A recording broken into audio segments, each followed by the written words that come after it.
Hello and welcome back to Everything Boats with Captain Frank Lanier, where we discuss boats and boating, from maintenance and repairs to seamanship and safety, as well as everything in between.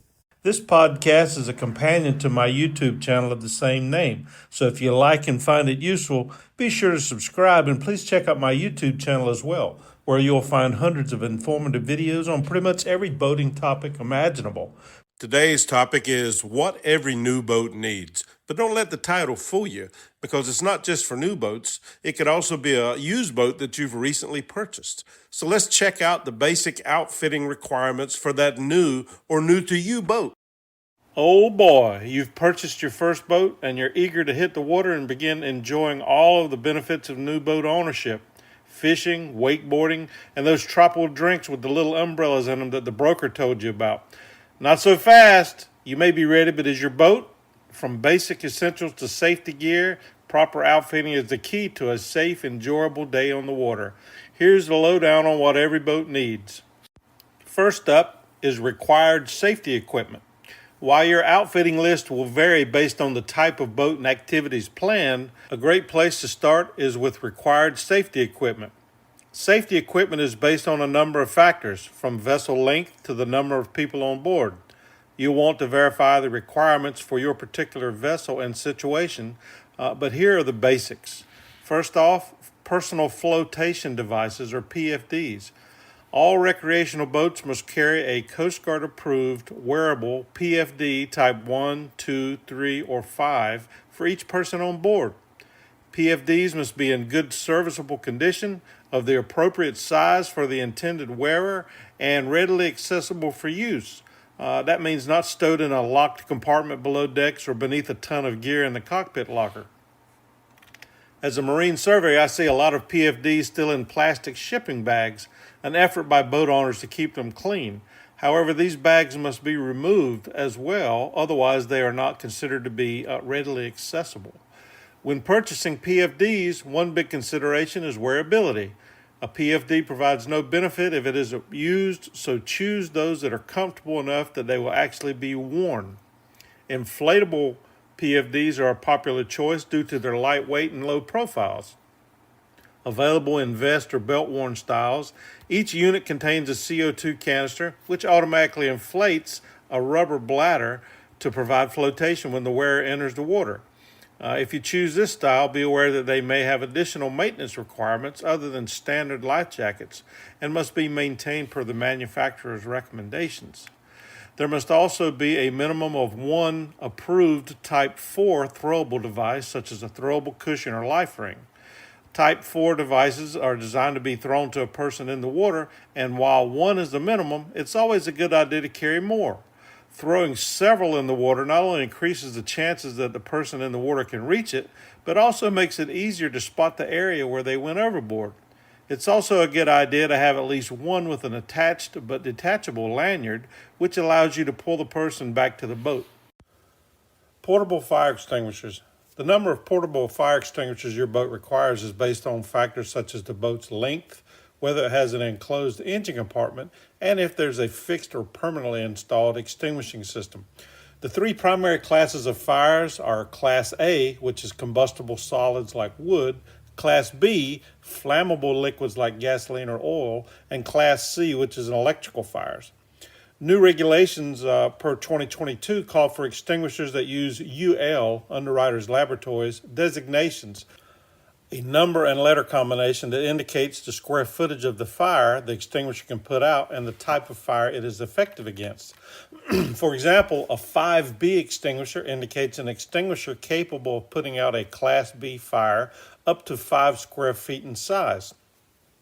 Vessels less than 26 feet are required to carry at least one 5B portable fire extinguisher. Vessels 26 feet or more, but less than 40 feet, must carry two 5B units, or one 5B unit if a fixed fire extinguishing system is installed in the engine compartment. Those 40 feet or more, but not more than 65 feet, are required to carry three 5B units, two if a fixed extinguisher is installed. A single 20B portable fire extinguisher can be substituted for two 5B units. Note that these are the minimum requirements, and there are exceptions. For example, a vessel that less than 26 feet in length, propelled by an outboard motor, is not required to carry a portable fire extinguisher if the construction of the vessel will not permit the entrapment of explosive or flammable gases or vapors. My personal view is that no one has ever died from having too many fire extinguishers on board. Always carry more than a minimum, and every boat powered by a combustion engine should have at least one on board. Visual distress signaling devices. Boats smaller than 16 feet are required to carry nighttime distress signaling devices when operating between sunset and sunrise, while boats 16 feet and larger must carry visual signals for both day and nighttime use. Approved visual distress signals fall into two categories: pyrotechnic and non-pyrotechnic devices. Pyrotechnic devices include red flares, handheld or aerial, orange smoke, handheld or floating, and launchers for aerial red meters or parachute flares. Non-pyrotechnical would include any other type of visual distress signal, such as distress flags or electronic distress lights, which flash the Morse code for SOS. Flares are relatively inexpensive and a popular choice with boaters, who typically meet minimum Coast Guard requirements via a combination of red handheld or aerial flares suitable for day and night use. Flares have to be Coast Guard or SOLAS, Safety of Life at Sea, approved. The following are examples of the variety and combination of devices that can be carried in order to meet the minimum requirements. 3 handheld red flares approved for day and night use, 3 handheld or floating orange smoke signals, and 1 electric distress light, 3 combination day and night red flares, handheld, media, or parachute type, 1 handheld red flare and 2 parachute flares approved for day and night use, and 1 distress flag for daytime use, and 1 electric distress light for nighttime use. Meeting the minimum number required by law does not mean you're carrying all the signaling devices you'll want on board during an emergency. When needed, flares and other signaling devices are like winning lottery numbers. You just can't have too many of them. In my opinion, every vessel should carry at least double what's required by law, more when coastal or offshore cruising. Most every vessel will also be required to carry some form of sound-producing device for use in an emergency or during restricted visibility, and even those that are not would do well to have one on board. Vessels less than 12 meters in length are required to carry an efficient sound-producing device, such as a bell, air horn, or whistle. Vessels 12 meters or more in length must carry both a whistle and a bell. The minimum audible range for a whistle or horn, both terms can be used interchangeably, required for a vessel 20 meters, 65.6 feet in length, but less than 75 meters, 246 feet in length, is 1 nautical mile. The minimum range for a vessel 12 meters, 39.4 feet, but less than 20 meters, is 0.5 nautical miles. Now that you have the required safety equipment, let's take a look at outfitting required for proper operation of your new boat. First up, VHF radio. Cell phones have their uses, but if you want to communicate on the water directly to other boats or marine rescue organizations, a VHF radio is a necessity. A VHF radio with a properly registered Maritime Mobile Service Identity MMSI number is an invaluable aid in the event of an emergency, one that makes it easier for rescue organizations such as the Coast Guard or tow services to locate you. A fixed mount 25-watt VHF radio provides greater operational distance, but even a 5-watt handheld VHF radio can be a lifesaver. Next up is an EPIRB or PLB. EPIRB is an emergency position indicating radio beacon, while a PLB is a personal locator beacon.